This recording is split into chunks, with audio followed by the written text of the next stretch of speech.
Bonjour, dans ce didacticiel, je vais vous montrer comment réaliser une partie de la page d'accueil de ce site et notamment les blocs de news avec leur effet d'ombrage dynamique au survol et le changement de couleur du texte. Ceci dans OpenElement grâce aux classes personnalisées. Donc je vais charger OpenElement dans lequel je vais ouvrir un projet existant et simplement créer une nouvelle page vide pour ce didacticiel. La largeur de cette page va être définie à 1000 pixels qui correspond à 2 blocs de news. Un bloc de news, c'est essentiellement un panneau d'éléments dont on définit la largeur et la hauteur, donc à 500 et 250 pixels, dans lequel je vais rajouter plusieurs éléments.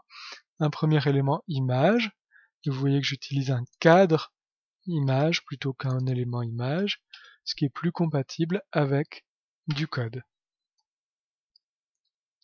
Hop, je le colle à gauche et je vais définir donc une image d'arrière-plan.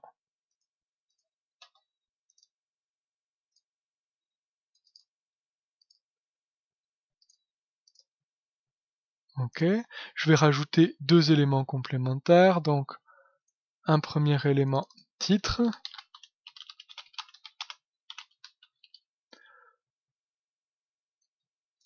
dont je peux définir la police, la taille et la graisse. Un deuxième élément sous-titre,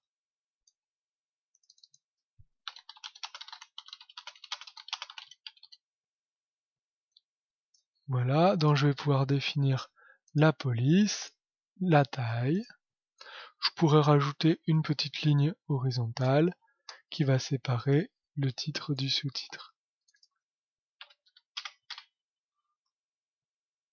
Mon bloc est presque terminé, je vais rajouter un cadre complémentaire pour afficher une ombre au survol. Donc je le place en haut de mon panneau d'éléments, je redéfinis sa taille et je lui mets une couleur pour ne pas l'oublier. Voilà, mon panneau est presque terminé, il faut maintenant que j'affecte différents éléments à des classes personnalisées pour travailler avec dans le code et surtout pouvoir faire un copier-coller de l'ensemble de ce panneau sans avoir à changer beaucoup de code. Donc je clique sur l'élément dont je veux affecter une classe personnalisée. Le premier c'est le panneau d'éléments. Je vais dans propriétés et je vais affecter ce panneau à la classe personnalisée news. Pour le titre, je vais l'affecter à la classe personnalisée titre news. Pour le sous-titre, je vais lui donner la classe personnalisée sous-titre news. Et pour l'ombre, je vais l'affecter à la classe personnalisée ombre. Voilà, mon panneau est terminé. Je vais pouvoir passer à la deuxième partie du didacticiel qui est le code. Je rajoute sur ma page un bloc de code source dans lequel je vais placer un premier script pour charger un plugin complémentaire Transit. C'est un bloc HTML en start body. Deuxième code, c'est du CSS pour affiner l'affichage de deux éléments.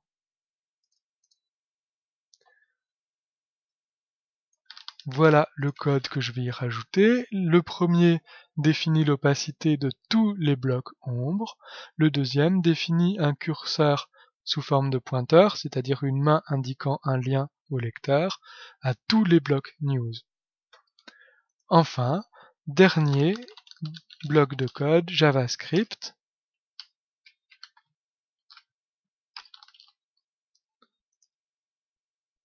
Donc c'est du JavaScript en endBody. La première fonction jQuery que je vais utiliser, c'est celle-ci. Au chargement du document, qu'est-ce qu'il se passe? Eh bien, jQuery va masquer tous les blocs ombre, puisqu'ils vont avoir une opacité à 0. On va redimensionner la hauteur et la largeur du bloc pour qu'il occupe toute la news. Et enfin, on va les redimensionner à une échelle de 20% pour l'ombrage dynamique.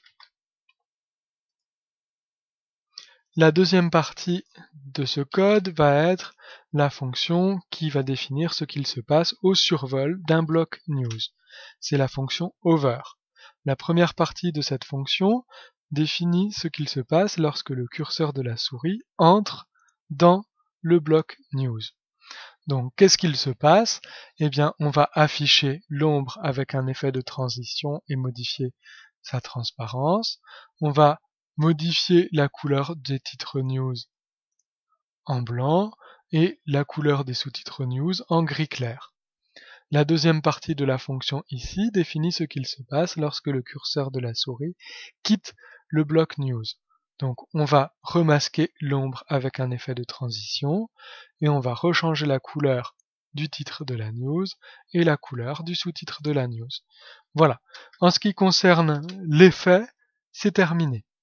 Il me manque un dernier point qui est qu'est-ce qu'il se passe lorsque je clique sur ce bloc. Qu'est-ce qu'il se passe lorsque je clique sur ce bloc? Pour le définir, il va falloir que je copie l'idée de l'élément pour affiner mon code. L'idée de l'élément, je clique sur le panneau d'éléments, je vais dans Propriétés et je vais faire un copier-coller de cette valeur. Ok, je retourne dans mon code JavaScript et je vais rajouter une dernière petite fonction. Qu'est-ce qu'il se passe lorsque je clique sur l'élément? Je recolle l'idée de l'élément. Qu'est-ce qu'il se passe? Eh bien, je vais ouvrir ici la page web Vlad Studio. Voilà. Mon code est terminé, ma page est terminée. Je m'assure juste ici que le titre et le sous-titre de la news sont bien au premier plan pour s'afficher au-dessus de l'ombre. Et on va tester la page. Voilà, l'effet est bien là. Le titre et le sous-titre changent de couleur au survol. L'ombrage apparaît. L'avantage d'avoir travaillé avec des classes personnalisées, c'est que maintenant, si je fais un copier-coller de ce bloc que je viens de créer pour une deuxième news, je n'ai plus qu'à modifier certains éléments de son contenu, mais je vais travailler beaucoup plus vite. Donc ici l'image, je n'aurai ensuite qu'à modifier le titre, le sous-titre et ce qu'il se passe lorsque je clique sur la news. Donc, comme tout à l'heure, je vais récupérer l'élément, l'idée du panneau d'éléments ici, dont je fais un copier-coller. Je retourne dans mon code JavaScript et je vais rajouter 3 lignes complémentaires pour gérer ce qu'il se passe quand je clique sur ce deuxième bloc de news. On va prévisualiser le résultat. Vous voyez que le deuxième bloc réagit exactement de la même façon que le premier, sans que j'ai eu beaucoup de code à retaper, puisque tous les paramètres qui concernent les classes personnalisées affectent à la fois le premier bloc et le deuxième bloc. Voilà. Vous pouvez maintenant rajouter autant de blocs de news pour composer votre page. Le didacticiel se poursuivra avec l'affinage et les exemples d'autres façons de présenter des blocs de news avec d'autres éléments dynamiques.